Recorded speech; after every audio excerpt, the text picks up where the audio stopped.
Hey guys, tonight we begin with the bizarre and often ridiculous final moments of those who were supposed to be the most dignified humans alive. Royalty, kings, queens, emperors. Their lives were filled with ceremony, power, and gold-threaded robes. But their deaths? Well, let's just say some of them would rather be forgotten. So before you get comfortable, take a moment to like the video and subscribe. But only if you genuinely enjoy what I do here.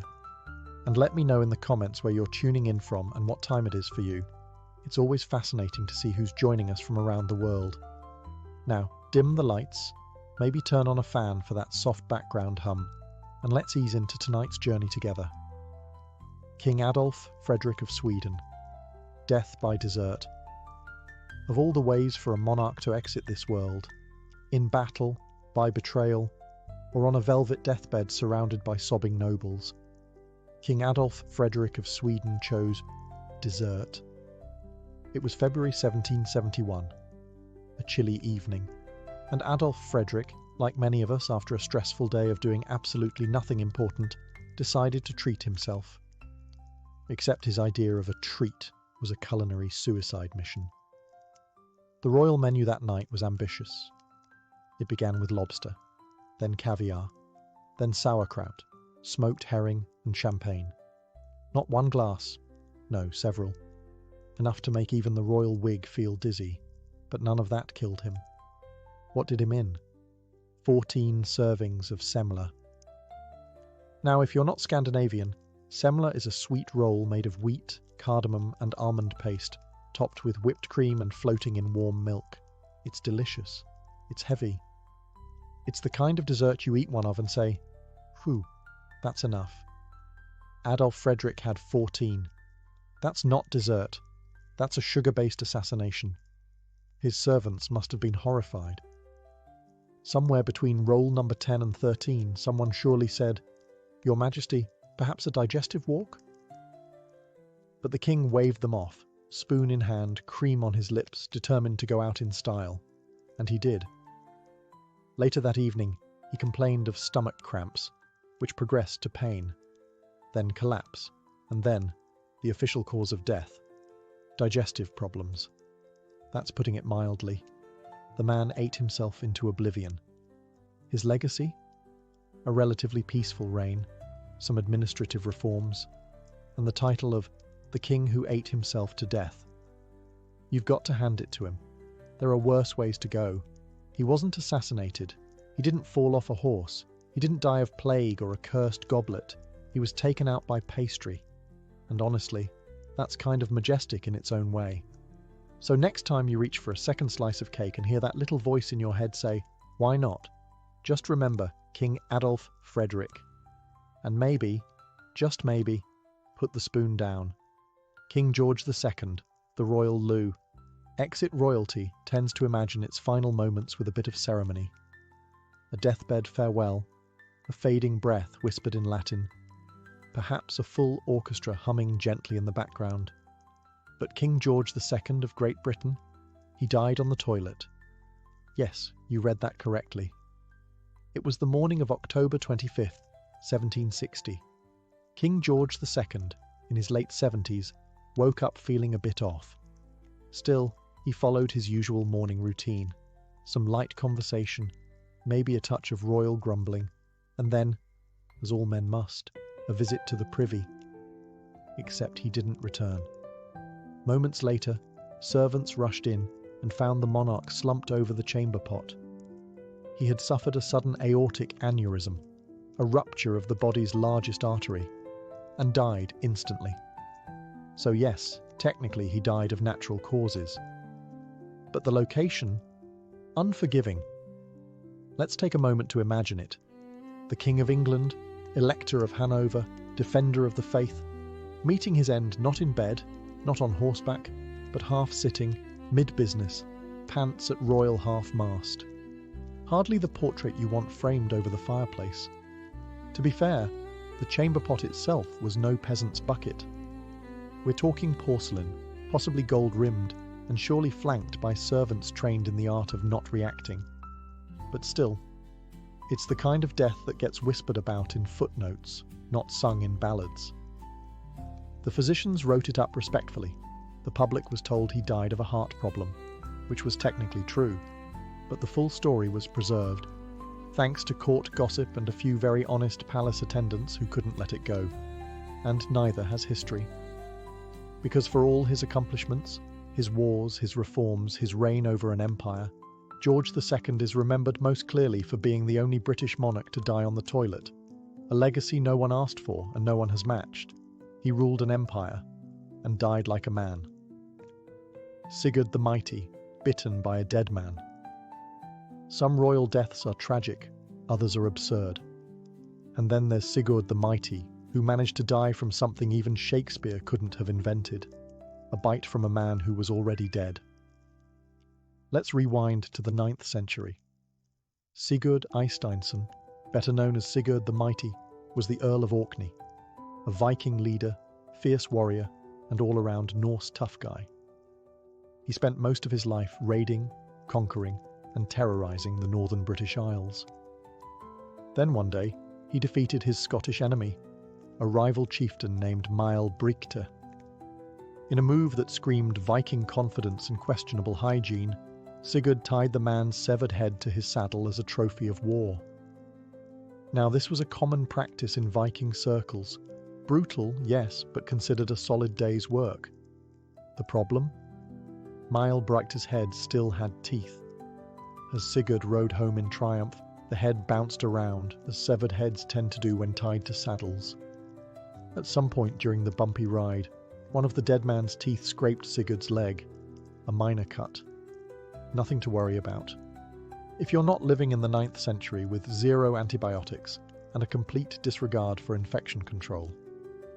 The wound became infected. Fast. And just like that, the victorious Viking, who had slain dozens, conquered territories, and taken down a warlord, died from a scratch. Not just any scratch, a posthumous bite. That's not just ironic, that's cosmic slapstick. Imagine being remembered as the war hero who was taken down not by an ambush or a blade, but by a mouth that wasn't even moving anymore. Historians don't know if Sigurd's men laughed, cried, or just quietly untied the head and walked away. Probably all three. Sigurd's story is now a legend, and honestly, it deserves to be. Not because of the conquests, but because he might be the only Viking in history who lost a duel to dental hygiene. Crown Prince Sardo. Death by rice chest. There are royal deaths that make you chuckle. And then there are those that make you slowly put down your chopsticks. Enter Crown Prince Sardo of Korea, heir to the throne of the Joseon dynasty in the 18th century. A young man born into privilege, groomed for power, and eventually remembered as the prince who died inside a box. Not metaphorically, literally. Sado had issues. Mental health, violent outbursts, erratic behaviour. Call it what you will, but the court described him as dangerously unpredictable. He was known to execute servants on a whim, and was rumoured to wander the palace at night with a sword, muttering to himself. As you can imagine, this made him unpopular. Now his father, King Yongjo, was a Confucian monarch, calm, composed, and painfully concerned with appearances. Executing one's own son would have been politically messy and spiritually scandalous. But leaving him alive, that was even riskier. So the king came up with a creative solution. He had Sardo placed inside a large wooden rice chest, the kind normally used to store grain. It was mid-July, in Korea, which, for the record, is not a pleasant climate for enclosed spaces. There was no ventilation, no water, and no hope of a quick end. Sardo survived for 8 agonizing days. No trial, no blade, just a slow, sealed descent into history as one of the most uncomfortable royal demises ever recorded. It's the kind of death that makes you appreciate exile, or even decapitation, as a kind option.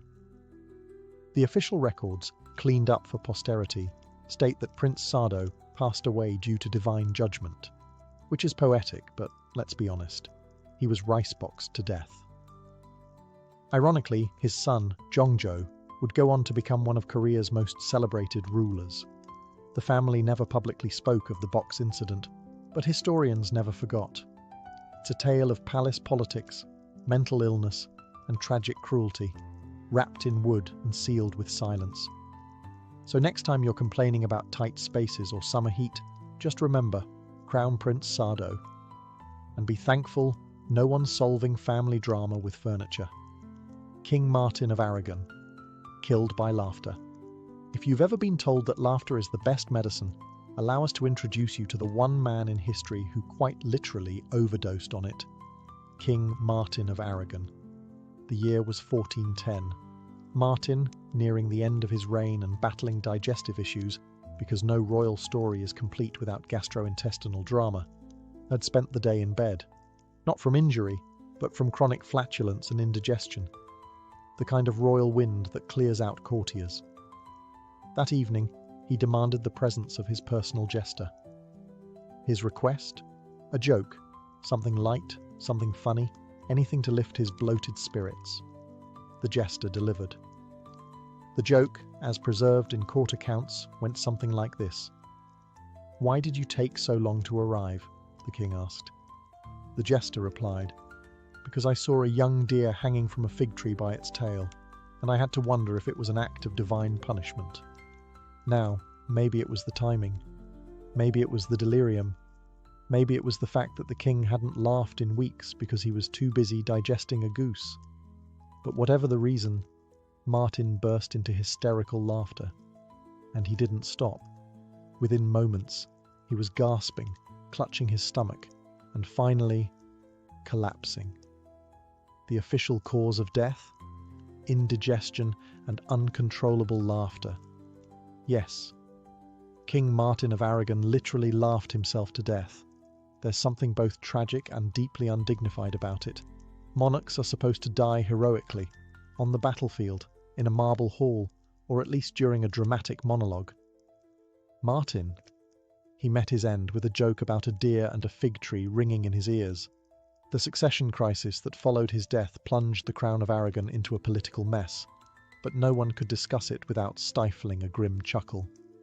His advisors must have struggled to write that report with a straight face. Your Majesty has passed, while laughing, extremely hard. In the end, Martin's death became legend, proof that yes, humour can kill. So laugh wisely, guys, especially after dinner. Emperor Qin Shi Huang, poisoned by immortality. If ever there was a man determined not to die, it was Emperor Qin Shi Huang, the first emperor of a unified China and the kind of ruler who didn't just dream of immortality, he demanded it. Ruling in the 3rd century BCE, Qin Shi Huang was a powerhouse. He standardized Chinese currency, measurements, and writing. He built roads, walls, and armies. He even commissioned the legendary Terracotta Army, a life-sized battalion of clay soldiers designed to protect him in the afterlife. Although, as it turns out, he wasn't exactly planning on using them. You see, Qin Shi Huang had no intention of dying. He was obsessed with the idea of living forever, and he tasked his court alchemists and physicians with delivering that dream. Their solution? Mercury pills. Yes, really. Tiny, shimmering, toxic capsules that were marketed as elixirs of immortality. The science behind it? Non-existent. But it had a shiny glow, and in ancient China, shininess often implied power. The emperor, convinced he was drinking life itself, began taking these mercury-based treatments daily. Not occasionally. Daily. The result? His health began to fail. He became paranoid, erratic, and prone to long absences from the court. On one of these trips, a secretive inspection of Eastern territories where he hoped to find more magical life-extending ingredients, he collapsed and died. Poisoned, ironically, by the very thing he believed would make him eternal. The court panicked. His death was hidden for days to prevent political instability. During that time, to keep the ruse going, his entourage reportedly travelled with a wagon of rotting fish to mask the smell of his rapidly decomposing body. Yes, the emperor who feared death so deeply ended up fermenting next to seafood.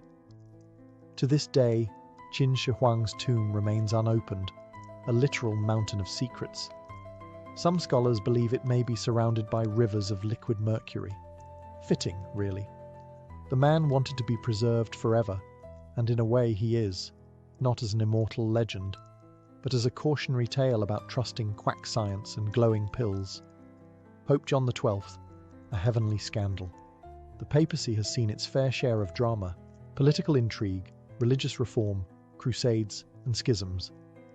But few popes ever reached the level of papal chaos achieved by Pope John XII. Born Octavianus, he became pope in 955 AD at just 18 years old. Now becoming the spiritual leader of millions before you're old enough to rent a chariot? Not ideal. And the result? Even less ideal. John XII quickly became known less for sermons and more for scandal. His papal palace reportedly resembled less a seat of Christendom and more a Roman frat house. He gambled. He drank. He allegedly ordained a 10-year-old as bishop. He blessed a man's mistress. He even raised toasts to the devil during Mass. It's no surprise, then, that his death was equally unorthodox. According to multiple chroniclers, Pope John XII died of a stroke. But not during prayer, not at the altar. No, he reportedly suffered that stroke while in bed with a married woman. Let that sink in. The Pope died, mid-affair, with someone else's wife. That's not just scandalous. That's a moral black hole. Now, to be fair, the Vatican never released an official statement confirming this account. Possibly because, back then, official statements were written by monks who preferred not to die of embarrassment. But the rumour took on a life of its own. Even centuries later, historians couldn't quite agree whether it was truth or a very juicy smear campaign. But let's say, for a moment, it was true. Imagine being the priest assigned to write the eulogy. Here lies Pope John XII, shepherd of the faithful, vicar of Christ, and frequent visitor of marital bedrooms. His death marked the end of one of the most infamously unpapal papacies in history. He reigned for just under a decade, and in that short time he managed to blur nearly every line between sacred and profane. And so, Pope John XII joins our list not just for how he died, but for how spectacularly he ignored the job description. He came, he sinned, he stroked out. And history never forgot. King Alexander of Greece. Monkey business. Royal duties can be dangerous. War, assassination plots, the occasional poisoned goblet. But King Alexander of Greece? He was killed by a monkey. Yes, a monkey. It was 1920. Greece was balancing on the edge of political turmoil, and Alexander, a young and relatively inexperienced king, had been placed on the throne while his father was exiled. He wasn't exactly in charge, more like a placeholder in a crown. So imagine the surprise when the news broke. The king had been attacked in the royal gardens by monkeys. Here's how it happened. One afternoon, Alexander was walking through the royal estate with his beloved dog. Suddenly, a Barbary macaque, a type of monkey known for being both clever and incredibly short-tempered, appeared. It belonged to a palace worker who apparently didn't see the problem in letting monkeys roam free near royalty. Naturally, the dog and monkey started fighting, and, like any loyal pet owner, Alexander tried to break it up. That's when a second monkey appeared. The two monkeys, not thrilled about royal interference, turned on Alexander and bit him, repeatedly, on the leg. The wounds didn't seem serious at first. He was patched up, no big deal. But days later, infection set in, then gangrene, then sepsis. Within 3 weeks, the King of Greece was dead, from a monkey bite. The fallout was immense. His death triggered a constitutional crisis, a return of his father to the throne, and helped push Greece into further instability. So yes, a monkey attack led to geopolitical chaos. The press at the time didn't know what to do with it. Bitten by a monkey didn't quite fit the traditional royal obituary format. so it was softened, vague phrases like an unfortunate injury or sudden illness used instead. But the truth? It couldn't be covered up. Alexander's reign had been short and largely uneventful, but his death? Unforgettable. He may have worn a crown, but he was ultimately taken down by two small primates who never even got names in the history books. And that's how you become the answer to the strangest trivia question in royal history. Which king was killed by a monkey fight? King Charles II of Navarre. Death by candle. When you think of royal death, you might imagine swords, poison, or at the very least, a dramatic fainting spell after a scandalous banquet. But King Charles II of Navarre, he went out in a way that was both absurd and slightly flammable. Let's set the stage. It's the late 14th century, and Charles II, also known as Charles the Bad, yes, that was his official nickname, wasn't doing so great. He was sick, very sick, possibly suffering from some degenerative illness brought on by a lifetime of political scheming, betrayal, and general unpleasantness. His doctors, equipped with the finest medieval understanding of medicine, which is to say none, came up with a cutting-edge treatment. Wrap the king from head to toe in linen soaked in brandy.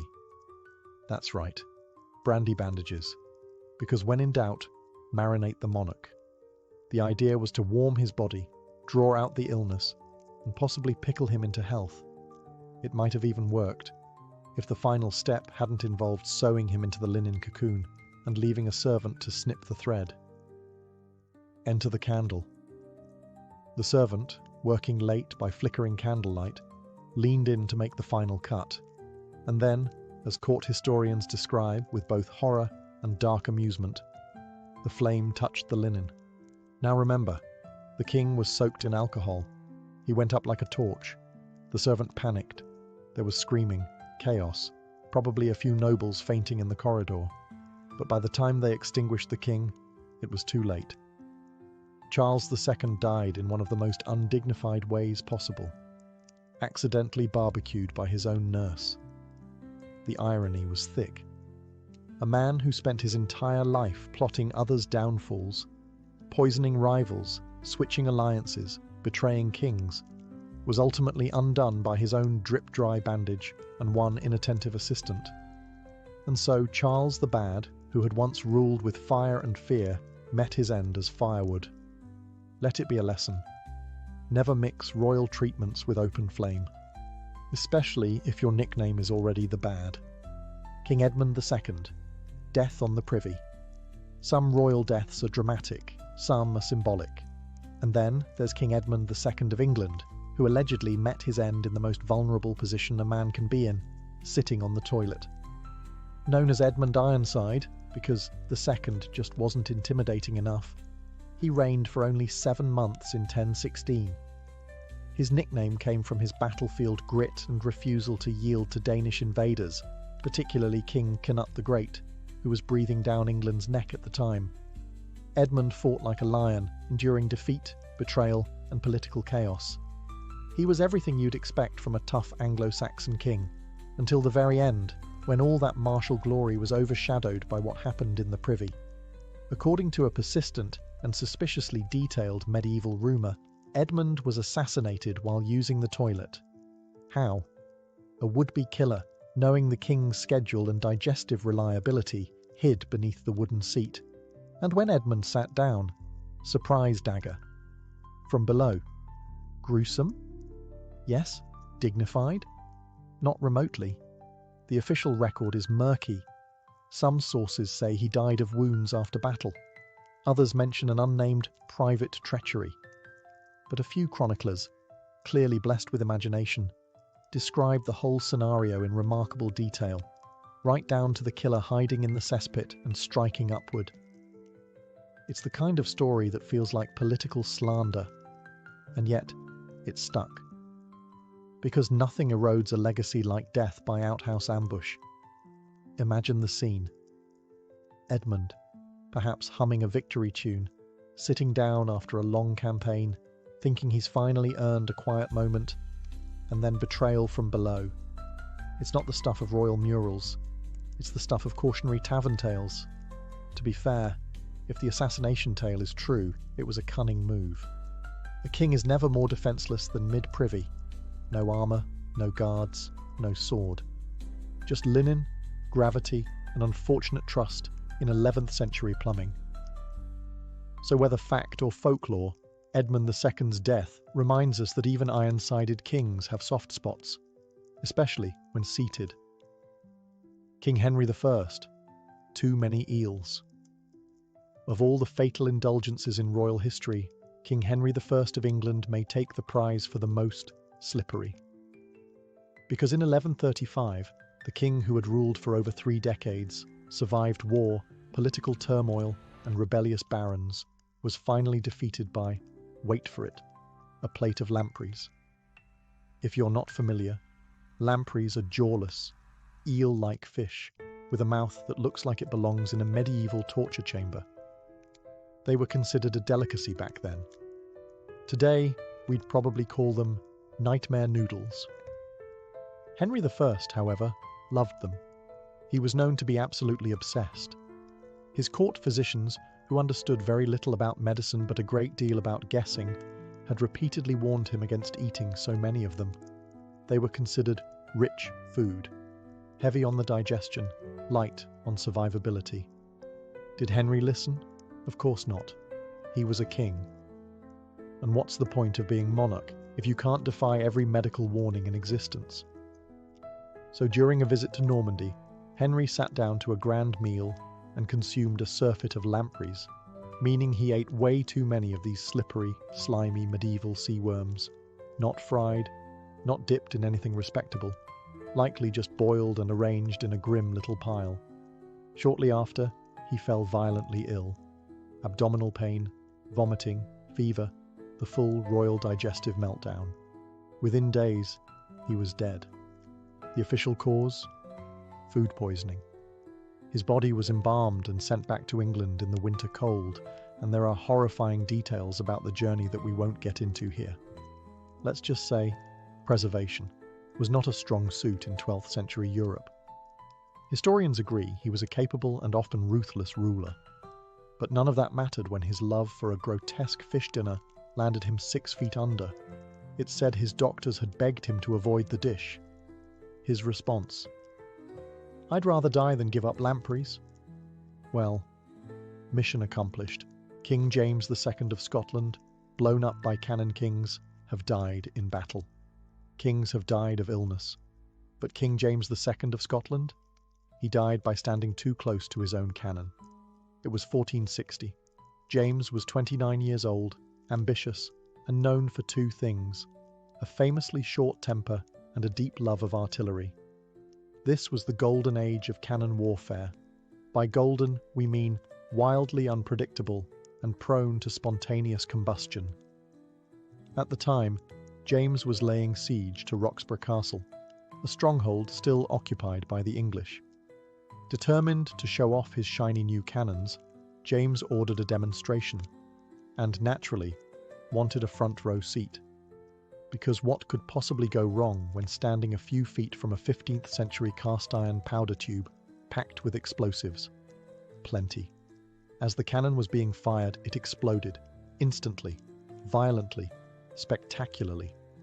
A piece of the barrel tore through James's thigh, severing his leg, and according to some reports, part of his torso. The blast was so intense that it killed him almost instantly. His attendants, probably still trying to process the phrase, "Your Majesty just detonated," fled in shock. The king's death threw the Scottish army into temporary chaos, but to their credit, they regrouped and eventually captured the castle. In fact, they later renamed it James's Castle, perhaps as an ironic tribute to the king who donated his limbs to the cause. It was a deeply Scottish end, dramatic, loud, and involving at least one piece of medieval technology failing in the most catastrophic way possible. The ironic twist? James had been a huge advocate for modernising Scotland's artillery. He loved cannons, loved the sound, the smoke, the firepower. He just didn't love basic safety distance. Today, James II is remembered less for his politics and more for being one of the few monarchs in history blown up by his own enthusiasm. Emperor Elagabalus. Too weird to live. If the Roman Empire ever needed a poster child for, maybe let's tone it down, it would be Emperor Elagabalus. Born Varius Avitus Passianus, which already sounds like a spell, he became emperor in 218 AD at just 14 years old. That's right, a teenage emperor. Combine that with near unlimited power, vast wealth, and a complete disregard for anything resembling restraint, and you get one of the most bizarre reigns in Roman history. Elagabalus didn't just bend rules, he melted them down and made jewelry out of them. He appointed a horse as a government official, a trend among Roman eccentrics, insisted on being called empress instead of emperor, and once invited guests to a feast and dropped rose petals on them until some suffocated. His personal life was just as chaotic. He reportedly married 5 times, including once to a Vestal virgin, which was illegal, and was famous for dressing in women's clothing, wearing makeup, and offering money to any physician who could surgically convert him into a woman. In modern terms, we might call him gender non-conforming or fluid, but in ancient Rome, this made him a scandal wrapped in a toga. While his behavior shocked Roman elites, what really got him in trouble was his disregard for Roman religious traditions. He tried to replace Jupiter, king of the gods, with Elagabal, a sun deity from Syria. He even built a massive temple and made senators watch as he danced around a sacred black stone. Eventually, the Praetorian Guard, Rome's version of the Secret Service, but with more daggers, had enough. In 222 AD, they assassinated Elagabalus and his mother.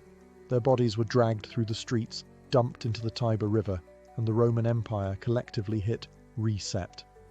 Elagabalus was only 18 when he died, a teenager with too much power, too many parties, and far too little impulse control. Historians still debate whether he was a misunderstood visionary or just a chaotic tornado in a silk robe.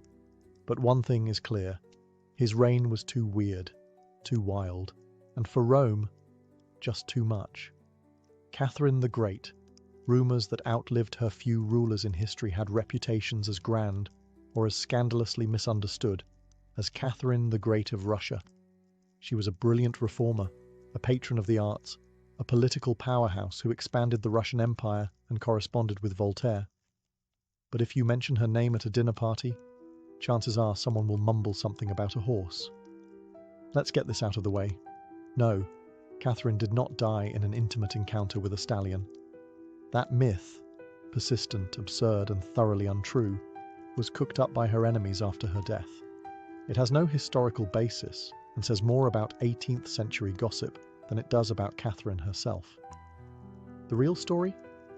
She died of a stroke in 1796 at the age of 67, while using the toilet.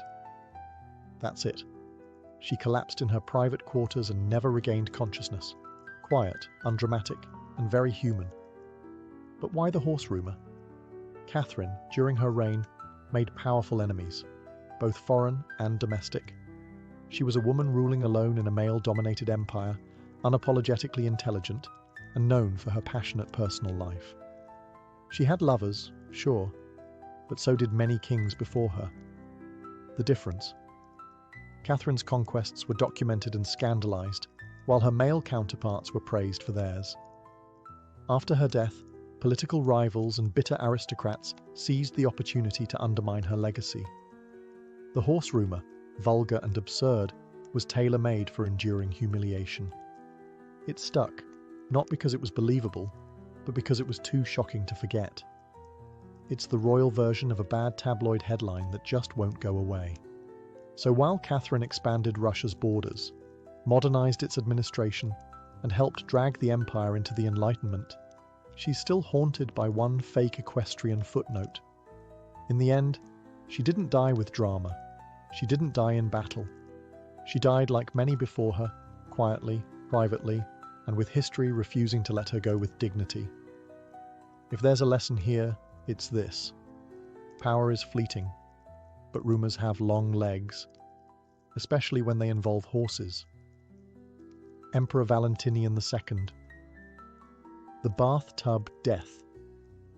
No one can explain. Most royal deaths have an explanation: a battle, an illness, a misjudged eel. But Emperor Valentinian II of Rome, his death remains a mystery that's been floating, quite literally, for over 1,600 years. Let's rewind to the year 392 AD. Valentinian II was only 21 years old. He had technically been emperor since the tender age of 4, because nothing screams qualified to rule the Roman Empire like still being in diapers. But, as with most child emperors, someone else was really in charge. That someone was a general named Arbogast. Now, Arbogast wasn't subtle. He was essentially using Valentinian as a puppet while pulling the strings behind the scenes.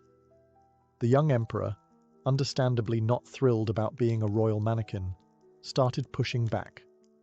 Tensions rose. Political whispers turned into threats. The palace air got heavy with accidental death energy. And then one morning, Valentinian was found dead in his bath. Not in the middle of a lavish feast, not stabbed on the Senate floor, just peacefully drowned, in a tub, no bruises, no blood, just a lifeless young emperor, floating awkwardly like the end of a badly written mystery novel. Arbogast, of course, claimed it was suicide. A convenient and very tidy explanation. Historians, however, have long doubted that story. Valentinian was young, ambitious, and had just begun asserting his authority. Suicide? Unlikely.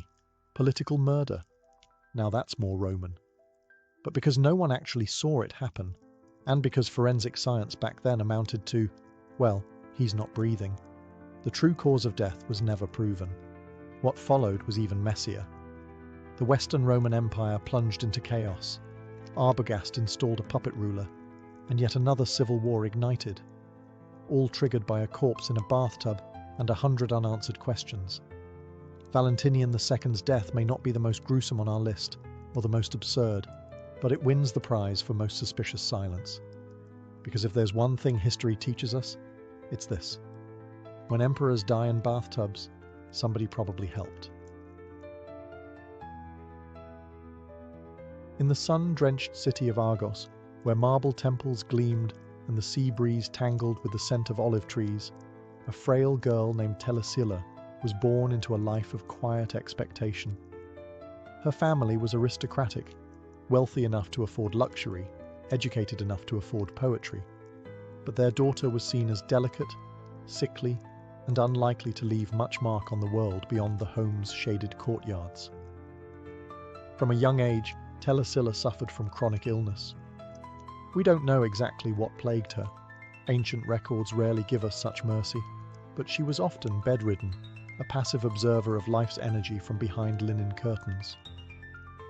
In a society that prized athleticism and public presence, especially among men, Telesilla's physical weakness could have been a sentence to obscurity. But here's where fate, or perhaps the muses, intervened. Unable to join the bustling life of the agora or the festivals of Hera, Telesilla turned inward. And inward she found poetry. Lines and rhythm became her companions. Words were her resistance. Instead of falling into despair, she began composing verses, some say with the same fluency others used to breathe. Her poems honored Apollo, Artemis, Athena, divine beings of strategy, healing, and war. It's almost ironic, considering what would come later. And as her poetry deepened, something else changed.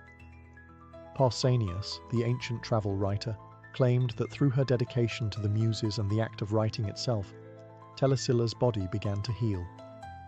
Slowly, steadily, she grew stronger. It's possible that she took part in ritual purification, or simply found purpose that revitalized her. Whatever the reason, she emerged not just as a poet, but as a woman reborn, with voice, strength, and startling clarity. In time, her works became widely admired. Her name passed from symposium to symposium, and her lyrics stirred something deep in the hearts of Argive women. She wasn't just crafting verse, she was crafting identity. She gave her city its voice. And though no one could know it yet, that voice would soon echo not in the theatre, but on the battlefield. Because this poetess wasn't done surprising the world, not by a long shot. As Telesilla's name grew within Argos, her home became a place of quiet reverence, not for wealth or beauty, but for her words. She wrote with a particular focus on the gods, especially Apollo and Artemis, the divine siblings of healing, precision, and purity. Her hymns didn't merely praise, they invoked presence. These were not empty rituals. These were spiritual calls to arms, of the soul. Her verses were likely recited at temples and sacred festivals, sung by choruses of young women dressed in white, their voices rising beneath sun-scorched columns. Through her poetry, Telesilla provided not only spiritual expression, but also emotional education. She reminded the people of Argos, especially its women, that they too were part of the divine tapestry. They weren't merely spectators in a male-dominated mythos. They were woven into the narrative. And while men debated politics in the Agora, it was Telesilla's verses that seeped into the minds of Argive daughters. In a world where education for women was rare, poetry was their inheritance. Her hymns taught them reverence, strength, even defiance, wrapped delicately in metaphor and rhythm. But it was more than just literature. For Telesilla, these hymns were medicine. Ancient accounts suggest that her devotion to poetic discipline helped cure her lifelong illness. Though we might roll our eyes at the idea of writing your way to health, there's something timeless in this concept. She found purpose, and perhaps in doing so, she found resilience. The more she wrote, the more she stood. The more she stood, the more people listened. And Argos needed her voice, because war was coming. The city had been growing complacent, leaning too heavily on its past glories and underestimating the tensions rising around it. Sparta, that eternal neighbour to the south, had already shown its teeth more than once, and while the men of Argos continued their debates, no one suspected that a poet, the once sickly girl who healed herself with verse, would soon become their rallying cry. In many ways, Telesilla was already preparing her city. Her hymns didn't just soothe, they steeled. They became quiet rehearsals for something louder, bloodier, and more urgent. When the time came, the women of Argos would already know the rhythm of defiance, because she had already taught them how to sing it. The year was around 494 BCE, and Argos stood on the edge of disaster. Tensions with Sparta had finally snapped. The Battle of Sapea erupted, an ambush staged with Spartan precision and Argive miscalculation. The Argive men, confident in their numbers and tradition, fell into a trap laid by King Cleomenes of Sparta. It was brutal, systematic, a massacre dressed in strategy. Hundreds of Argive soldiers were slaughtered. Some say nearly the entire male fighting force of the city was wiped out.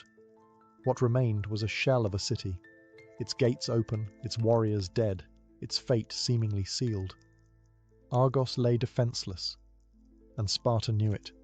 What Cleomenes didn't know, what perhaps no one could have predicted, was that behind those bloodied city walls was not just grief and ruin. There was Telesilla. In the aftermath of the battle, as wails of mourning echoed through marble halls and temples, it would have been easy, expected even, for the people of Argos to surrender. Many probably considered it, but somewhere among the collapsed morale, Telesilla stepped forward, not with a spear, but with fire in her eyes. She rallied the women. The story, preserved in fragments by later historians like Plutarch and Pausanias, is nothing short of astounding. Telesilla, the poetess once confined by illness, now stood before her fellow citizens, mothers, daughters, widows, and called them to arms, literally. They gathered every weapon they could find, spears once mounted on walls, shields left behind by the fallen. Even stones and farming tools were repurposed. And in the shadow of that ancient city, women began training. The elderly, the young, even the servants, they all prepared for what was coming. Telesilla organized it. This wasn't some mythic fever dream. It was strategy. She positioned women atop battlements to give the illusion that Argos was still fully defended. She drilled them in formations. They were not trained soldiers, but they were fierce, determined, and above all, furious. The city waited. Breath held. The Spartans would return. Everyone knew it. But when they did, expecting a broken city ready to kneel, they found something else entirely. A wall lined with women, armed, prepared, led by a poet with no crown, no title, just command in her voice. Argos had fallen, and now it would rise again. The Spartan army returned, expecting plunder. After all, they had decimated Argos's military. What remained, they assumed, were civilians too broken to fight back. An easy conquest, maybe even a lesson in Spartan mercy. But what greeted them at the gates of Argos was no surrender. It was spectacle. It was defiance. It was Telesilla. The walls were lined with women, fully armed, their eyes steady, their posture unshaken. Their commander, a woman once known only for poetry, now stood tall, directing strategy like a general born of war. And then the women attacked. The battle was not elegant. This was not the Homeric ideal of shield walls and bronze-plated honor. It was chaos, furious, unrelenting, and intimate. These women fought with whatever they had. Spears stabbed from above the ramparts. Boiling water scalded Spartan helmets. Stones rained like curses. It was as much psychological as it was physical. The Spartans, trained for disciplined combat against soldiers, were suddenly locked in brutal melee with people they were not prepared to kill, women. And that hesitation cost them. Pausanias, who recorded the tale centuries later, wrote that the women of Argos, under Telesilla's leadership, forced the Spartans to retreat. It sounds improbable, doesn't it? But context matters. The Spartans had won their main objective. They had already defeated Argos's male army. What they faced now was resistance that risked shattering the legend of Spartan invincibility. To lose men to a citizen militia led by women wasn't just dangerous, it was humiliating, and humiliation in Sparta was worse than death. So they withdrew. Let that settle for a moment. Telesilla, a poet, trained not in arms but in verse, had led a group of grieving, enraged, determined women and saved a city. Not in myth, not in allegory, but in recorded human history. This victory wasn't just military, it was symbolic. It changed the narrative of Argos. It redefined what women could do in the face of devastation. And it proved something Sparta hadn't expected, that courage doesn't wear a beard, and leadership isn't born only on the battlefield.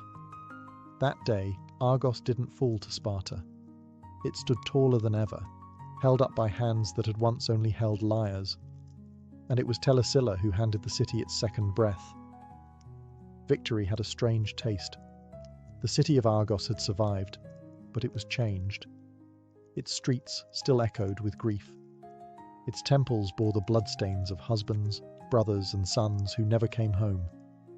But over all that silence stood something remarkable, a new kind of legacy, stitched together by women's hands and Telesilla's unshakable resolve. She didn't claim power.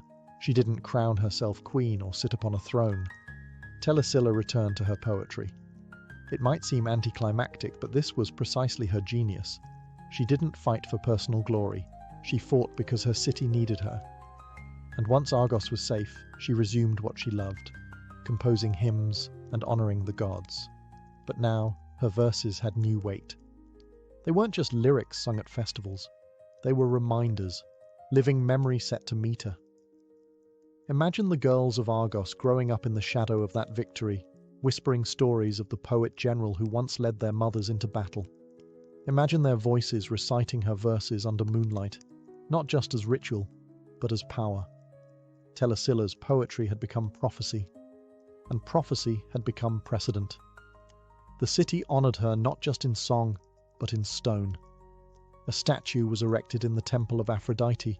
showing Telesilla seated calmly with scrolls at her feet, one hand upon her lyre, the other resting on her shield. Not as a contradiction, but as a complete truth. She was both artist and warrior, and she had shown her city that those identities were not only compatible, they were necessary. Elsewhere in Greece, the story spread. Telesilla became a symbol not only of Argive resilience, but of womanly courage in a world that rarely allowed such narratives to breathe. Philosophers debated her, poets echoed her themes, and in time, her name was preserved in collections of heroic women, standing shoulder to shoulder with queens and oracles. But perhaps most powerful of all was the silence that followed. She didn't chase war, she didn't court conflict. Her defense of Argos was an act of necessity, not ego. When peace returned, so did she, to her ink, to her rhythm, to the private sacred space where poems were born. And in doing so, she proved that real strength isn't measured in how long you hold the sword, but in knowing exactly when to put it down. Telesilla's name began to stretch beyond the city walls of Argos, carried not by armies, but by admirers. Her story, part history, part legend, was whispered in symposiums, etched into scrolls, and retold in hushed admiration by men who never thought they'd speak of a woman as both poet and protector. She was not mythologized into a goddess. She remained human, and that made her all the more powerful. Her dual legacy resonated deeply across the Greek world because it broke a mold that many didn't realize could be broken. In an era when women were expected to be silent, invisible, or ornamental, Telesilla was none of those things. She was educated, expressive, and, when the moment came, fierce. And yet, even her poetry was not lost to time. Some of her verses survived, cited by later grammarians and scholars. Though fragmentary, they suggest a rich, reverent tone, filled with invocations of the divine, vivid imagery, and a deep understanding of ritual. She didn't just write, she shaped the sacred. It's difficult to say how much of her work has vanished into history's abyss. Like so many women of antiquity, her voice was preserved only in pieces, filtered through the pens of men centuries after her death. But even these remnants are enough.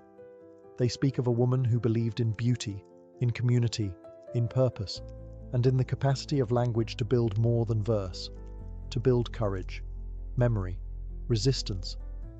Artists later depicted her surrounded by scrolls and shields, sometimes crowned with laurel, sometimes simply sitting alone in contemplation, always poised between song and silence, art and action. She inspired later generations of women, though subtly, like a steady flame that never quite goes out. In the Hellenistic period, and even into Roman times, her name appeared in anthologies, a rare inclusion among lists dominated by male voices. Her story wasn't repeated out of novelty, it was repeated because it mattered. Telesilla of Argos wasn't the loudest warrior, nor the most prolific poet, but she was something rarer, a woman who moved between two worlds with grace, fire, and intent. And in doing so, she forced the world to take notice, not with conquest, but with clarity. As centuries passed, the name Telesilla began to fade, not from legend, but from mainstream history. Like so many women of the ancient world, her memory was tucked into footnotes, her achievements mentioned only in fragments, and often with a tone of polite surprise, as though it were somehow an accident that a woman had done something remarkable. The Hellenistic world, with its shifting power centers and cultural transformations, began favoring different kinds of heroes: conquerors, philosophers, kings. In this new climate, a woman poet who defended her city with wit and will didn't quite fit the mold of the stories that empires like to tell. By the time Roman authors picked up her name, it was almost folkloric. Plutarch mentions her with a kind of rhetorical curiosity, less interested in her verse or her politics, and more in the idea that a woman had ever wielded command at all. To him, and many of his contemporaries, Telesilla was an anomaly, a remarkable exception, a rare flower in a man's garden. But this is where history itself betrays us. Because it wasn't just Telesilla who vanished from the center of the narrative. It was countless women like her, leaders, thinkers, poets, whose stories were deemed too inconvenient to preserve in full. The scrolls were lost, the statues were repurposed or destroyed, the voices were silenced, not by violence, but by centuries of editorial neglect. And yet, Telesilla persisted. Her story survived not because it was allowed to, but because it was too compelling to kill. Because the image of a woman standing atop a city wall, shield in one hand, verse in the other, simply refused to go quietly. That kind of image doesn't disappear. It smoulders in memory, reignites in times of crisis, and whispers to each new generation that bravery wears many faces, and some of them wear veils. In modern times, historians and feminists alike have begun to revisit her legacy. Not to exaggerate it, but to reclaim it. To dust off the silence and examine what happens when we let the full weight of a woman's story stand beside her male counterparts. And in doing so, we don't just remember Telesilla. We remember what history tried to forget. Though much of ancient Greece has crumbled, its statues worn smooth, its scrolls turned to dust, Telesilla's legacy still lingers in three enduring forms: stone, scroll, and sisterhood. First, the stone. In the ancient sanctuary of Aphrodite in Argos, long after the war cries faded, a statue of Telesilla once stood. Not a grand marble colossus, but a thoughtful monument. She was depicted seated calmly, her scrolls scattered at her feet, her hand resting on a helmet. No raised sword, no dramatic stance, just a moment of stillness, an image of a woman who had mastered both art and action. Even the placement in Aphrodite's temple was deliberate. Not Athena, the goddess of war and wisdom. Aphrodite, goddess of love, beauty, and, perhaps here, resilience. It was a quiet revolution carved in stone. Then came the scrolls. Though most of Telesilla's poetry is lost, what little remains reveals a voice rich with reverence and clarity. Scholars across centuries have tried to piece together her verses, finding in them not only artistic merit, but emotional insight. Her style belonged to the lyric tradition, intimate, melodic, charged with spiritual devotion.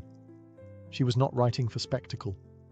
She was writing for the soul, and perhaps that's why her words survived longer than her battles. And finally, the sisterhood. Telesilla's story became a kind of coded anthem for women through the ages, especially for those denied swords, votes, or recognition. She offered something more enduring than strategy: permission. Permission to act, to speak, to lead, to protect. She wasn't just a historical figure. She was a mirror, one in which generations of women could see their own potential reflected, no matter how obscured by time. Her tale has inspired plays, poems, even academic treatises. In feminist readings of ancient history, she is no longer a footnote. She is a cornerstone, a reminder that when institutions fall silent, individuals can still shout. That when history closes a door, memory opens a window. In classrooms, in books, in whispered conversations among those hungry for forgotten heroines, Telesilla lives on. She is the patron saint of the underestimated, the poet who chose not only to sing of heroes, but to become one. Telesilla never asked to be remembered. She didn't command monuments or beg for her name to be etched in history. And yet, here we are, over 2,000 years later, still speaking her name, still telling her story, still awed by what she did in a world that tried to forget her kind. What makes her legacy so compelling is not just that she fought or that she wrote, but that she did both when neither was expected nor allowed of someone like her. A sickly girl with a lyre was never supposed to lead a militia. A woman who composed hymns wasn't meant to rewrite the fate of a city. But she did. And not through divine intervention or noble birth, but through clarity, purpose, and grit. In the grand tapestry of Greek history, full of heroes with bronze muscles and flowing capes, Telesilla stands apart. She doesn't roar like Achilles or scheme like Odysseus. She does something far harder. She holds the line. She looks into the face of collapse, and she does not flinch. Not because she was fearless, but because someone had to act, and no one else did.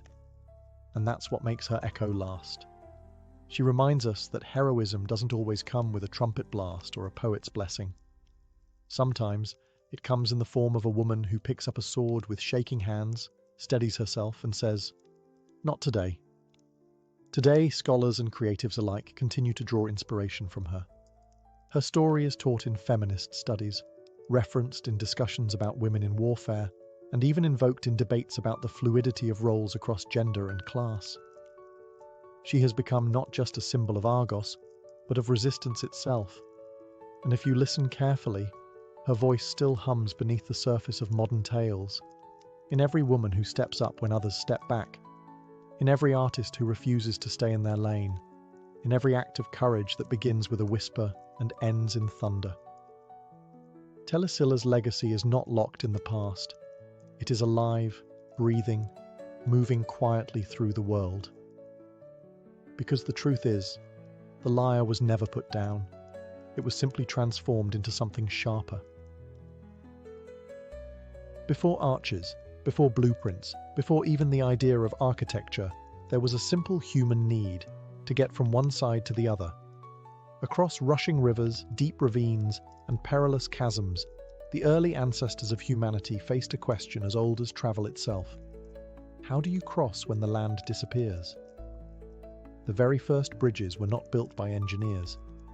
They were stumbled upon by wanderers and hunters who noticed a fallen tree spanning a stream or watched vines drape across a gorge. These early crossings weren't planned. They were found. Nature gave the hint, and humans took the cue.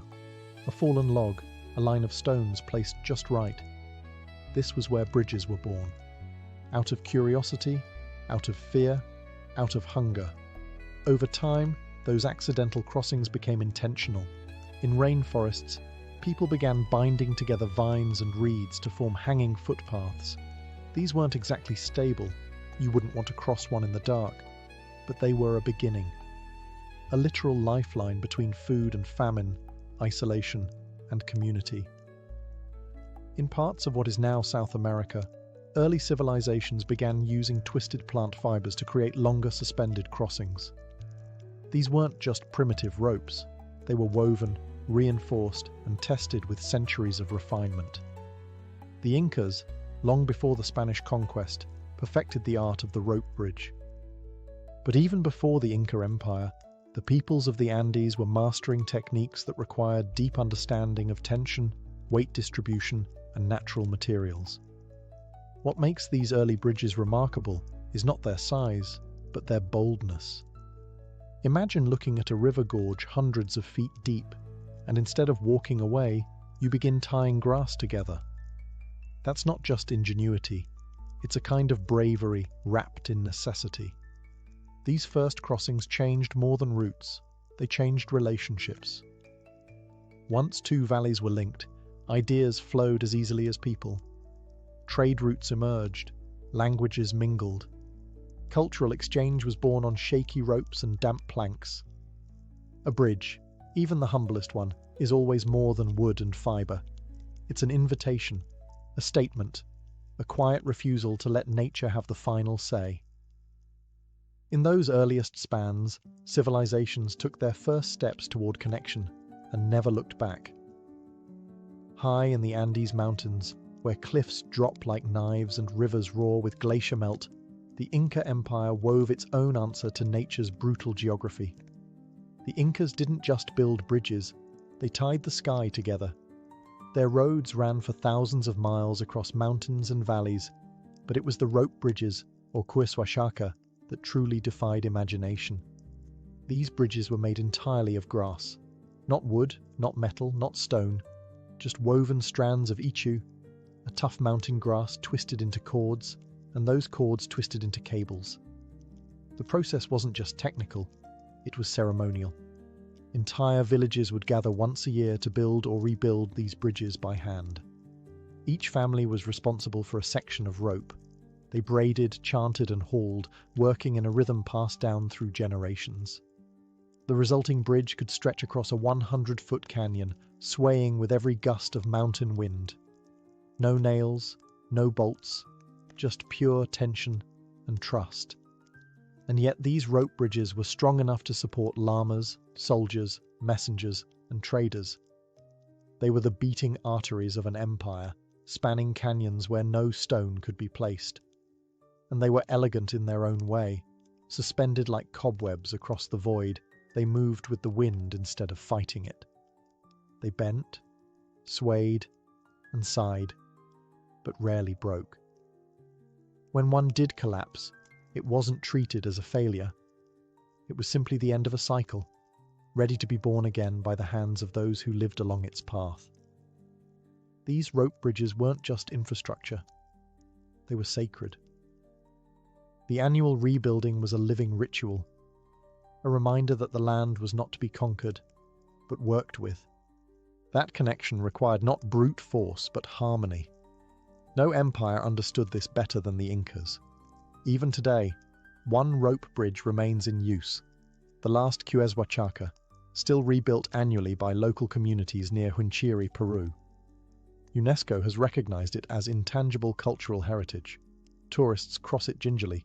Locals cross it with muscle memory. In a world that increasingly forgets how to repair, the Inca Bridge reminds us of something ancient and vital, that strength doesn't always come from stone. Sometimes it comes from woven grass, shared labor, and the will to meet across the void.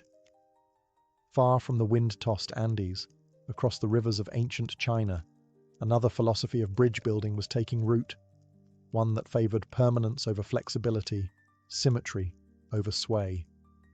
Chinese engineers saw bridges not just as tools, but as expressions of balance, of earth, water, and heaven connected in stone.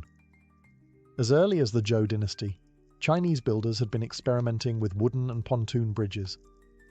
But it was during the Han and later the Sui and Tang dynasties that something extraordinary emerged, the segmental arch bridge. Unlike the steep Roman arch, which relied on a high curve, the Chinese approach flattened the arch, giving their bridges a gentle rise and greater stability under dynamic loads like carts and animals. These were not just aesthetic choices. They were masterclasses in tension and compression.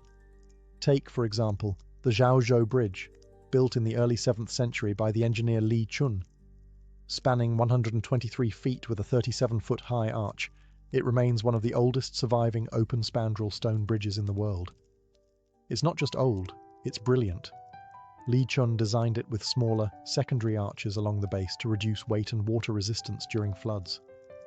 His understanding of both structure and natural forces was centuries ahead of his time. But Chinese bridges weren't only feats of engineering, they were deeply poetic. Many were built near temples or gardens, reflecting ideals of Taoist harmony and Confucian order.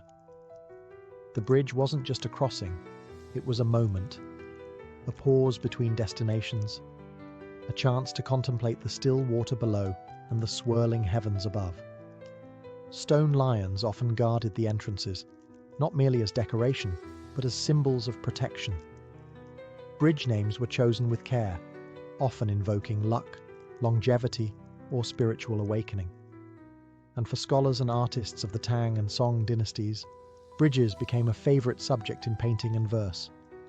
A simple walk across one could become a metaphor for everything: change, connection, and the quiet strength of staying still amid motion.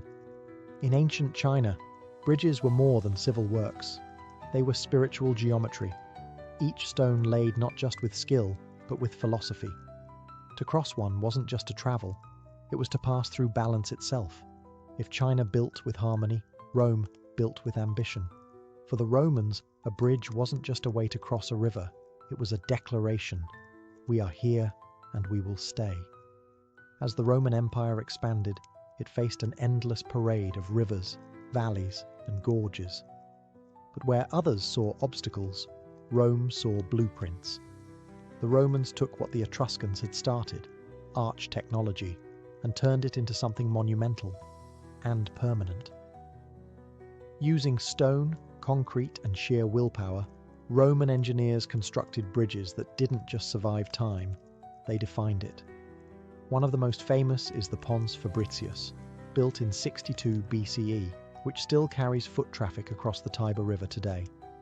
That's more than 2 millennia of wear and war, flood and footstep, and still standing. The genius of the Roman bridge lay in its arch. A Roman arch distributed weight evenly, channeling force into the ground. It allowed bridges to span wider rivers and support heavier loads. And with the invention of pozzolanic concrete, which could set underwater, Roman builders gained flexibility their rivals couldn't match. But function was never enough for Rome. These bridges were built with grandeur. They were often faced with marble or limestone, inscribed with the names of emperors, adorned with statues and triumphal messages. Some were even designed as part of aqueducts, like the breathtaking Pont du Gard in modern-day France, which served as both a water channel and a towering architectural statement. For Roman legions, bridges meant speed. For Roman merchants, they meant prosperity. And for the empire itself, they meant permanence. The roads of Rome were famously straight and unyielding, but it was the bridges that made those roads matter. Wherever Rome went, it bridged the gap, literally and metaphorically, between conquest and civilization. A bridge wasn't just infrastructure, it was empire in miniature, orderly, strong, and built to last. Even after the empire fell, many Roman bridges remained, used, rebuilt, reimagined. The stones whispered of a time when engineers walked hand in hand with emperors, and when rivers, no matter how wide or wild, bowed to the Roman will. To cross a Roman bridge was to walk in the footsteps of conquerors, and to feel the weight of eternity under your feet. While Rome built in stone and China in symmetry, ancient India quietly cultivated a bridge tradition that was unlike anything else on earth. Bridges made from trees. Not cut wood, not rope, not carved beams. Living, growing trees. In the wet, hilly region of Meghalaya, in the northeast of the Indian subcontinent, rivers are fed by relentless monsoons. Flash floods sweep away bamboo, rope, and timber bridges with ease. But centuries ago, the Khasi and Jaintia peoples found a way to use nature not as an obstacle, but as a partner. They began guiding the roots of the Ficus elastica tree, a type of rubber fig, across streams and rivers. Slowly, patiently. Over years, then decades, the roots were trained using hollowed-out tree trunks, scaffolding, and bamboo frames to grow toward the opposite bank. When the roots met, they were woven and anchored into the soil, creating a bridge that was, quite literally, alive. These living root bridges didn't rot. They didn't splinter. In fact, they grew stronger with age. A young bridge might take 15 years to become usable, but once mature, it could last hundreds of years, sustained by the very land it stood on. This was not fast architecture. It was generational. A grandfather would begin weaving a bridge that his grandchildren might one day walk across. There was no blueprint, only tradition. No calculation, only intuition passed down through watching, doing, and remembering. And these bridges weren't just functional, they were breathtaking. Suspended among waterfalls and emerald valleys, the root bridges curved and twisted like something from a fairy tale, organic and surreal, blending into the jungle as if grown by myth. In a world that often values speed, India's living bridges are a defiant slow song. They show that time, care, and cooperation with nature can produce wonders just as lasting as stone. They are community projects, sacred paths, a reminder that not all strength is rigid. Some of it is woven, flexible, and alive. To cross a root bridge is to cross into a different rhythm of civilization, one that listens to the earth rather than reshaping it. And in that quiet balance, India bridged more than rivers. It bridged the wild itself. In the cradle of civilization, where the Tigris and Euphrates carved ribbons through desert and city, early Mesopotamians faced a familiar problem, rivers that both nourished and separated. These waterways brought trade, irrigation, and life. But they also created boundaries, and where boundaries exist, someone eventually builds a bridge. Unlike the later empires of stone and steel, ancient Mesopotamians worked with what they had: mud brick, timber, and ingenuity. Their rivers were broad but not bottomless. Their materials were fragile, but their minds were not.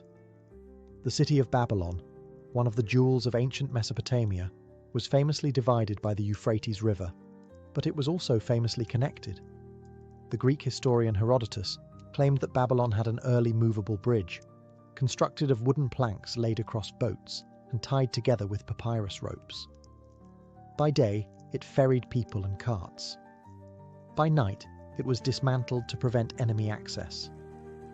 Whether this account is precise or poetic, it reflects a truth. Mesopotamian cities were not isolated settlements. They were logistical masterpieces. Bridges here were not just structures, they were strategies. Some were built low and temporary, designed to be rebuilt after floods. Others were made with baked bricks and asphalt mortar, resting on foundations driven deep into silt and clay. Mesopotamians understood the river's moods. They didn't try to conquer water with brute force. They tried to work around it, above it, and sometimes even under it. Trade caravans carrying grain, textiles, and lapis lazuli needed bridges. Temples and ziggurats drew pilgrims from opposite shores, and kings, forever in need of control, understood that whoever held the bridge controlled the city. Over time, as empires like the Assyrians and Persians rose, their bridges grew in complexity. Engineers began incorporating stone piers and more permanent wooden spans, but the roots of that engineering went back to the simplest acts: bundling reeds, piling clay, stretching logs. The logic of bridging, the why, came long before the how. Mesopotamian bridges may not have survived the centuries like Rome's or inspired poetry like China's, but they formed a vital foundation.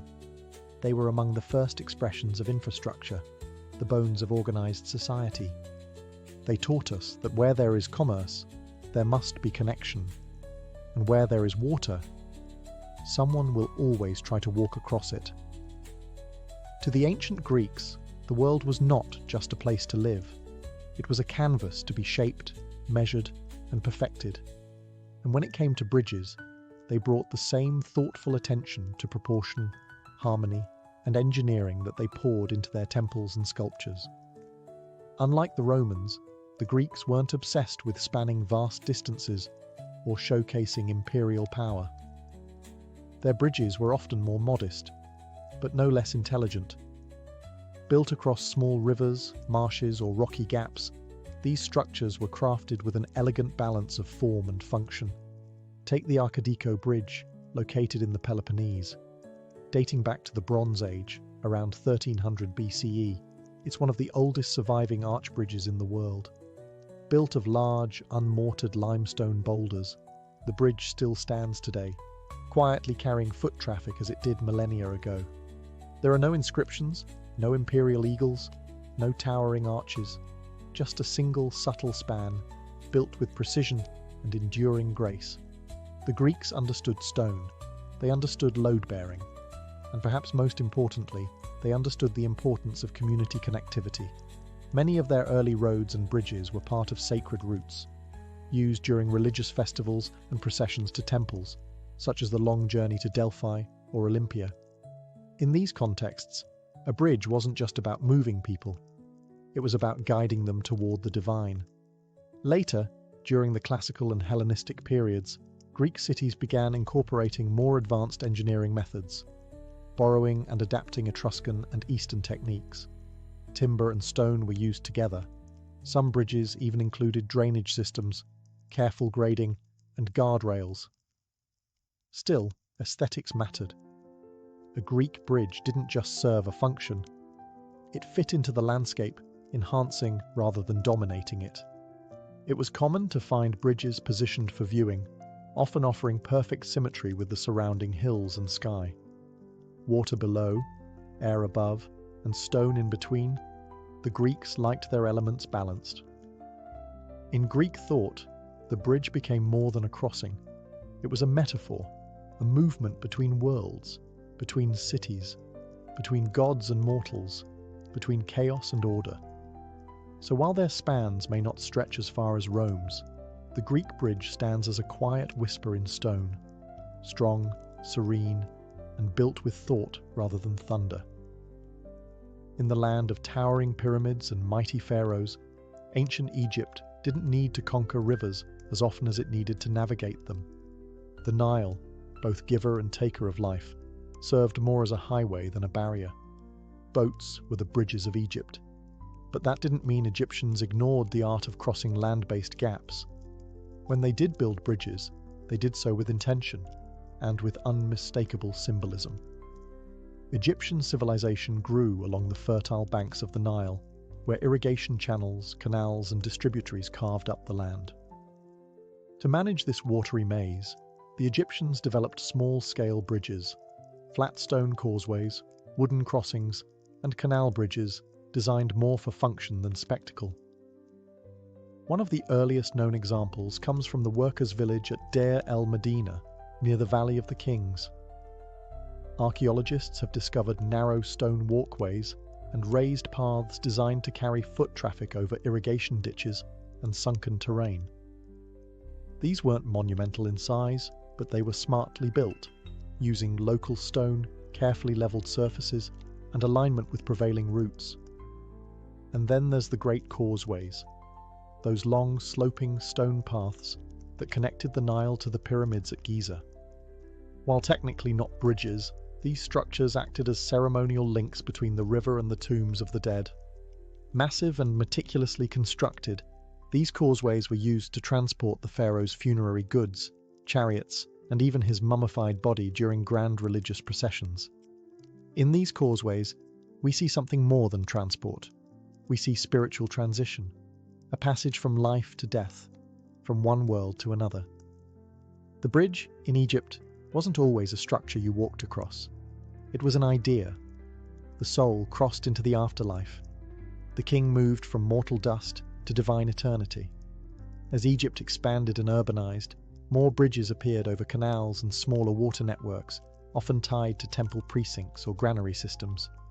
Some were likely made of wood, lost to time, but their foundations, stone piers and embankments, remain buried beneath desert and field.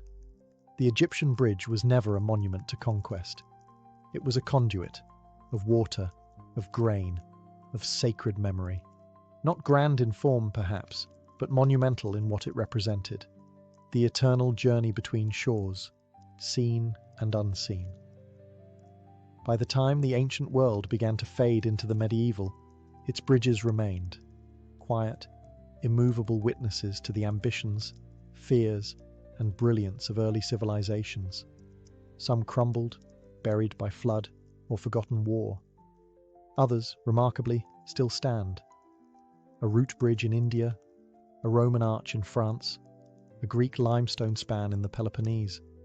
Silent, but unbroken. What unites all these ancient bridges, whether born of grass, stone, wood, or myth, is that they were acts of faith.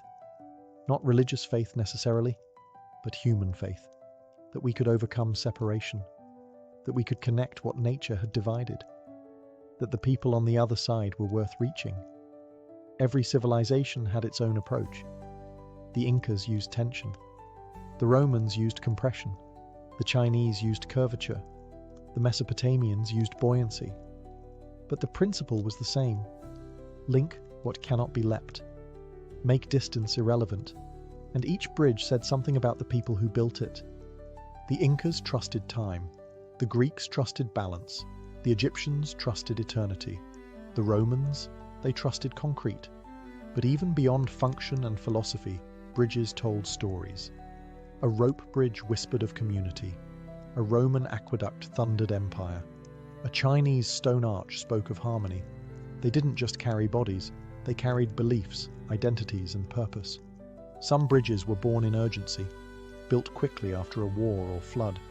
Others were born in ritual, raised in song, rebuilt in ceremony, maintained not by kings, but by farmers and children. All of them required cooperation. No one builds a bridge alone. You need hands, patience, and hope.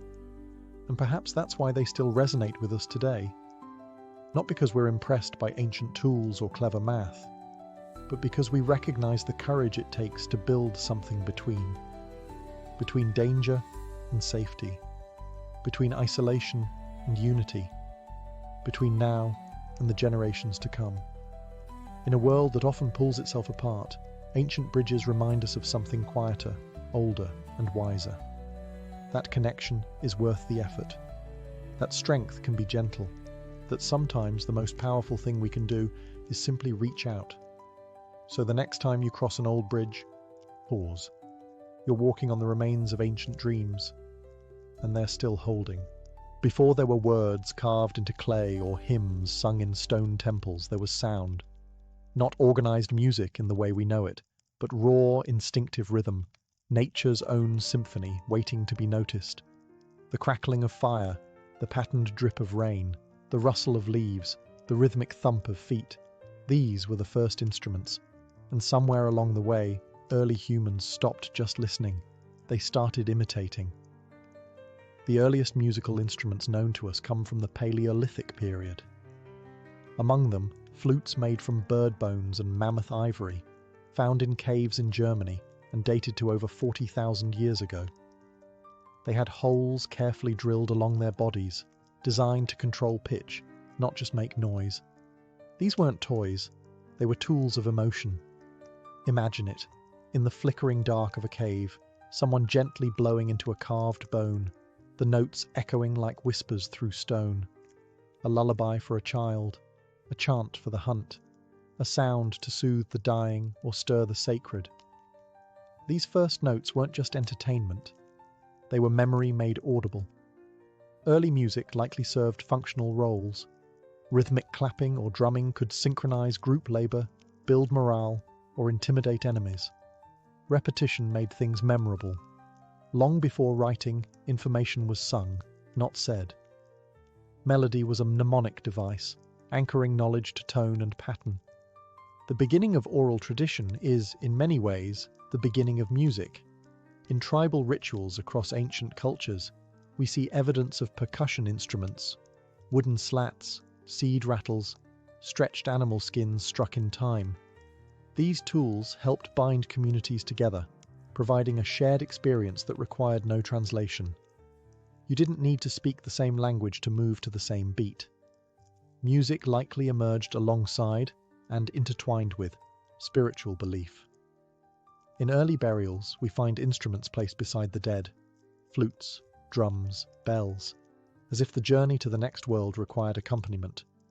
Or perhaps the music was meant for the living, echoing with grief, hope, or a longing to reach beyond the veil.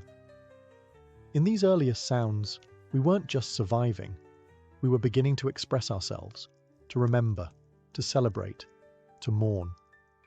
Before we built cities or wrote myths, we sang.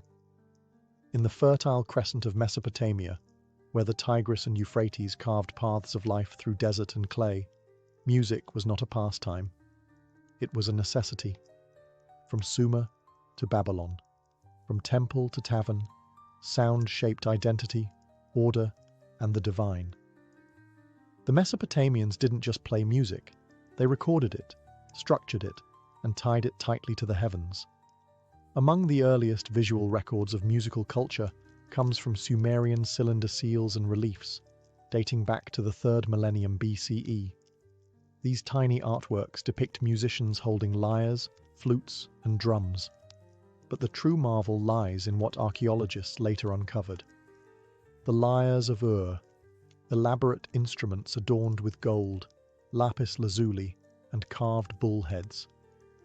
These were not mere tools.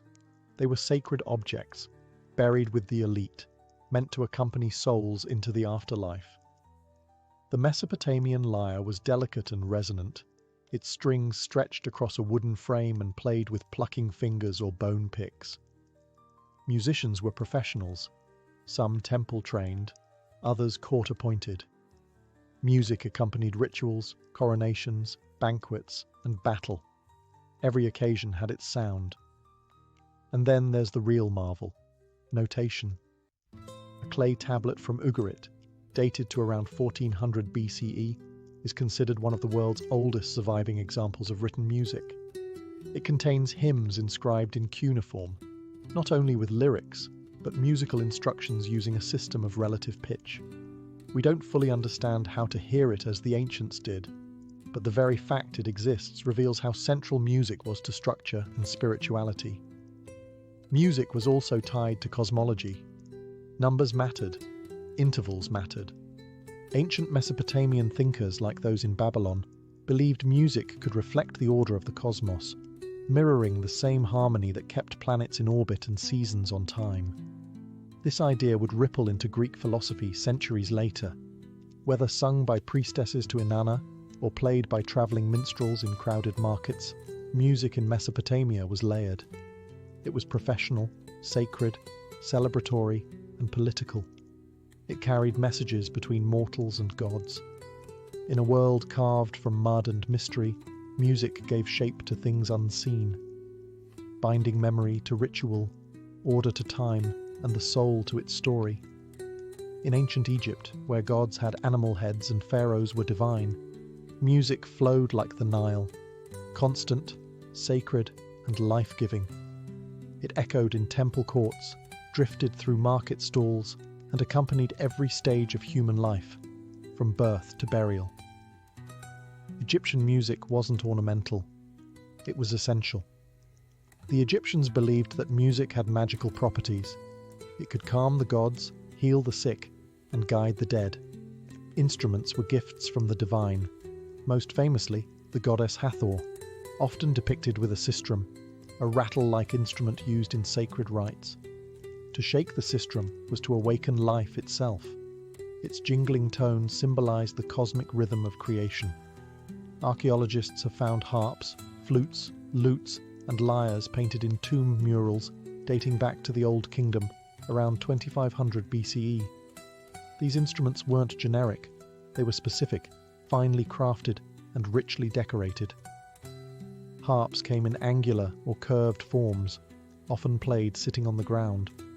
Their strings, made from animal gut, sang out during both religious ceremonies and court entertainment. Music was deeply woven into Egyptian ritual. Temple hymns were performed at sunrise to greet the gods.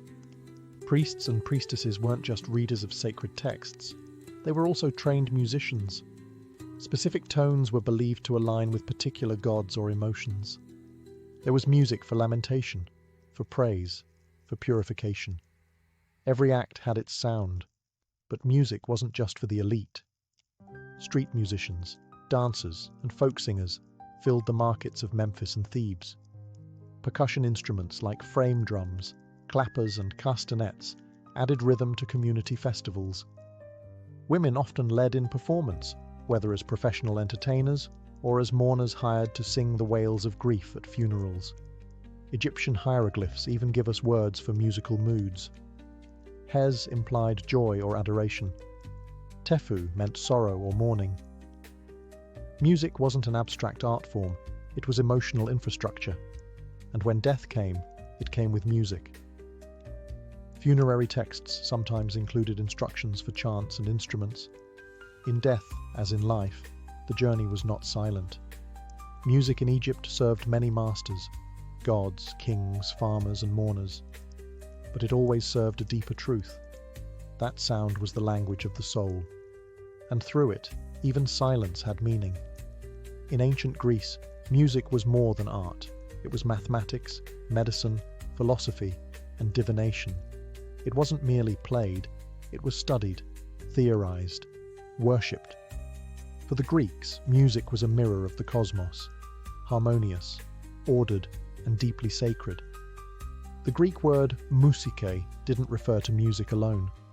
It encompassed the entire domain of the muses, the goddesses of inspiration for poetry, dance, and song. To engage in music was to draw directly from divine influence. And so, from the street performers of Athens to the philosophers of Ionia, music was both a daily habit and a metaphysical pursuit. Instruments were everywhere. The lyre, a stringed instrument associated with the god Apollo, was central to education. Greek boys, especially of aristocratic backgrounds, learned to play it as part of their formal training. The kithara, a larger and more ornate version of the lyre, was used in professional performances and religious festivals. And then there was the aulos, a double-piped reed instrument with a sharp, penetrating tone, often used to accompany dramatic performances, rituals, and even military exercises. Music was tied intimately to the dramatic arts. In Greek tragedy, choruses didn't just chant, they sang. Entire plays were structured with lyrical meters, turning dialogue into a melodic unfolding of fate. Every step of Oedipus, every lament of Medea, was underscored by rhythm and melody. But behind the performance lay theory. Pythagoras, yes, the triangle guy, was among the first to propose that music could be understood numerically. He observed that harmonious notes emerged from simple ratios, like 2-1 or 3-2. From this, the concept of the music of the spheres was born, the idea that the planets themselves moved in cosmic harmony, producing a music too perfect for human ears to hear. Plato and Aristotle expanded on this. Plato believed music shaped the soul, and therefore the state. A society's moral health could be gauged by its music. Certain scales and modes were uplifting, others dangerous. Music wasn't just expressive, it was formative. In Greece, to pluck a string was to brush the fabric of reality. To sing was to participate in divine order. And to understand music was to begin to understand the soul itself. When Rome absorbed the cultures around it, it didn't just take their land, it inherited their music. From Etruscan trumpets to Greek lyres, Roman music was a patchwork of styles and traditions, woven together under one empire. But unlike the Greeks, who often philosophized about music's moral function, the Romans focused on its practical uses, and sometimes its volume. Music in Rome was everywhere. In temples, military camps, theatres, banquets, and the infamous arenas, music served to command, entertain, and impress. One of the most iconic Roman instruments was the cornu, a large curved brass horn used by the military. When blown, it sent clear signals across the battlefield, orders, formations, and alerts. It wasn't beautiful, but it was effective. For Roman soldiers, music was survival. In civilian life, the soundscape was more elaborate. The tibia, a Roman version of the Greek aulos, was played at sacrifices and public events. The hydraulis, or water organ, was an early keyboard instrument that used air pressure and water to produce sound.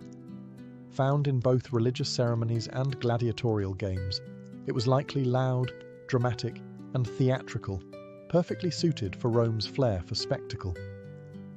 At banquets and private feasts, music took on a more seductive role. Women and enslaved performers often played stringed instruments, like the cithara and lute, while dancers moved to soft rhythms. In elite Roman homes, music was a status symbol, an imported art from Greece or Egypt, made to dazzle guests and show refinement. But music also had spiritual roots. In Roman religion, certain ceremonies required specific chants and musical forms called carmen. These were sacred incantations, believed to influence divine favor or ward off evil. Over time, some evolved into more structured hymns, blending spoken prayer with melody. What Rome lacked in originality, it made up for in adaptability. It absorbed music like it absorbed gods, rebranding, reshaping, and repurposing them to fit its needs. And as Roman roads carried legions across Europe, they also carried songs, instruments, and musical customs. Local tribes encountered not just soldiers, but the sounds of empire. In Rome, music served many ends: glory, control, pleasure, and faith. It was the rhythm of empire, pulsing through marble halls and blood-stained sand. Long before Vedic chants echoed through the temples of India, a quieter but equally profound musical culture thrived in the Indus Valley Civilization, one of the world's earliest urban societies. Though much about their music remains elusive, the fragments we've uncovered whisper of a people deeply attuned to rhythm, ritual, and sound. Unlike Mesopotamia or Egypt, the Indus Valley left behind no deciphered texts on music. Yet what they did leave, their instruments, terracotta figurines, and urban acoustics, speaks volumes.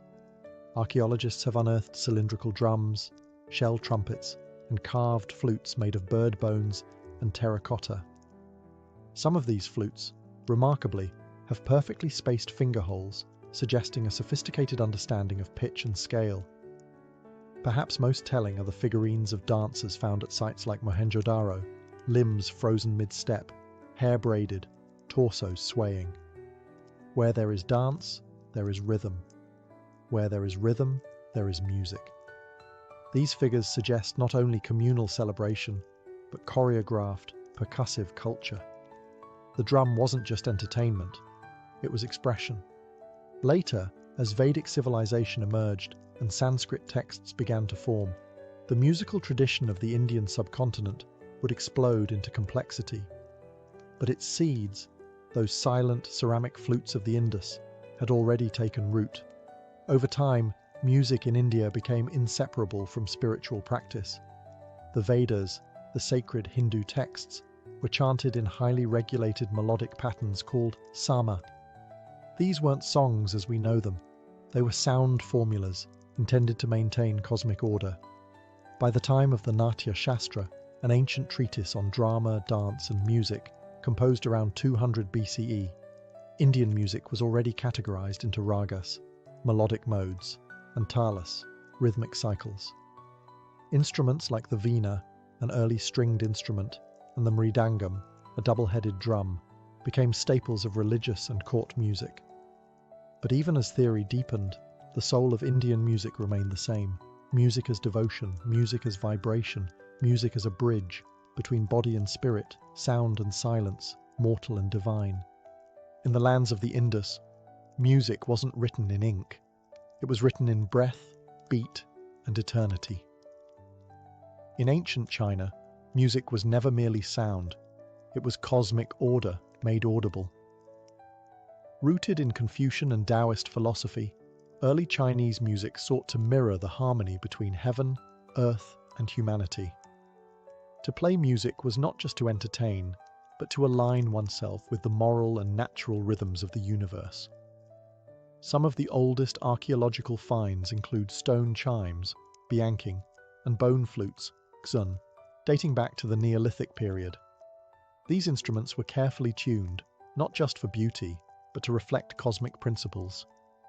Each note was associated with one of the 5 elements: wood, fire, earth, metal, water, the seasons, and directions. A melody wasn't just music, it was philosophy in sound. By the time of the Zhou dynasty, 1046–556 BCE, music had become a pillar of governance.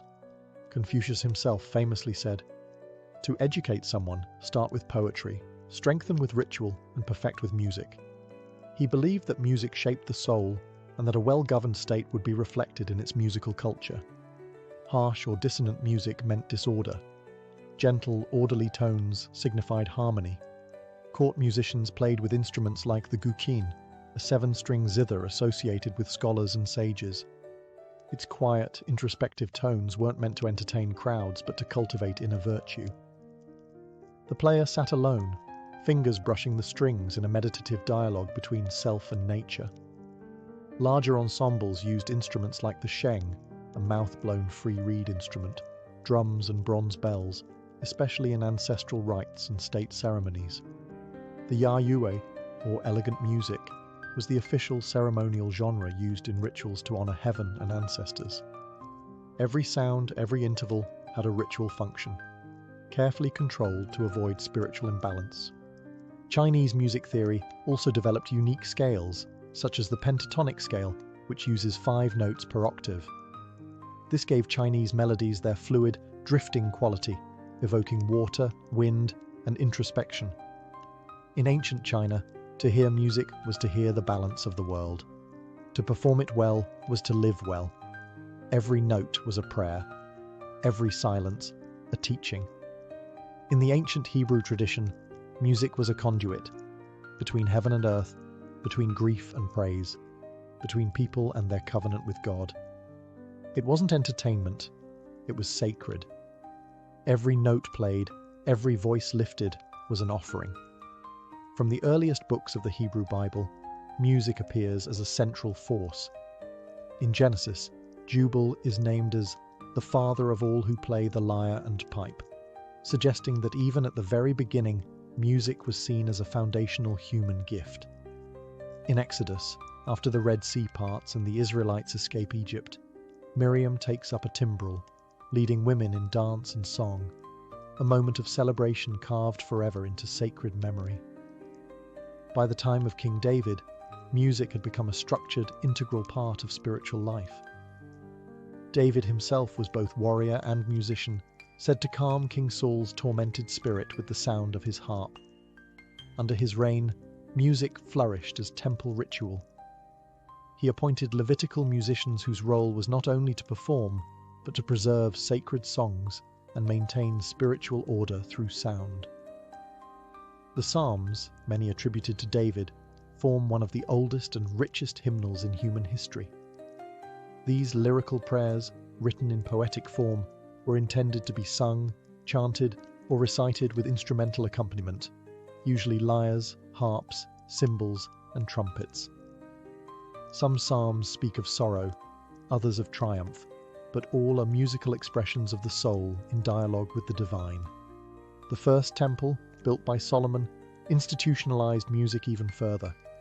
Musicians were assigned shifts, instruments were standardized. Trumpets signaled offerings. Cymbals marked sacred transitions.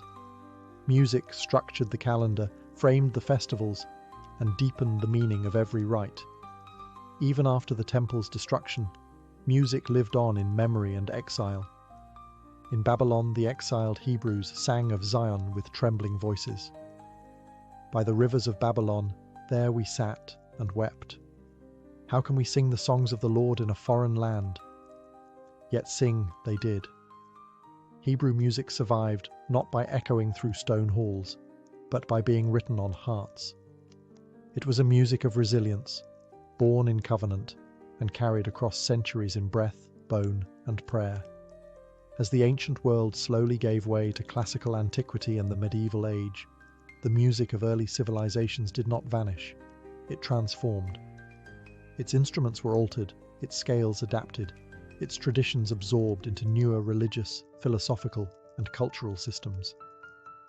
But its essence endured. The echo of a Mesopotamian lyre, the shimmer of an Egyptian sistrum, the silence between strokes on a Chinese guqin. These sounds did not die. They migrated, carried across time in the hands and hearts of those who remembered. In many ways, ancient music is a language we've forgotten how to fully speak, but never stopped listening for. We can't hear exactly how a Babylonian hymn sounded. We can only reconstruct it from clay tablets, fragmented notation, and ancient descriptions. But we can feel its intention, its effort to connect body and spirit, time and eternity. Even in the absence of full musical scores, we still see music etched in stone and painted on walls. Dancing priestesses in Minoan frescoes, harpists carved into Assyrian reliefs, Roman mosaics showing cithara players at feasts. These images are static, yet they pulse with rhythm. They remind us that ancient music was never background noise. It was the heartbeat of ritual, the breath of ceremony, the fire of protest, and the balm of grief. And remarkably, some of it lives on. In India, the raga system still follows rules born from ancient Vedic chants. In China, guqin players still perform melodies that date back to Confucian temples. In Jewish synagogues, psalms are still chanted with traditional melodies that echo back thousands of years. These aren't recreations, they are continuations. Ancient music wasn't recorded in vinyl or digitized into streams. It was preserved in practice, in people, in purpose. Passed down not through wires, but through witnessing. We may never hear a perfect reconstruction of an Inca festival song or a hymn sung in the court of Ur, But when a hand drums a beat, or a voice breaks into spontaneous song, or a melody lingers just long enough to bring tears, that is ancient. The civilizations may have crumbled, the empires may have fallen, but their music still plays, not in history books, but in us.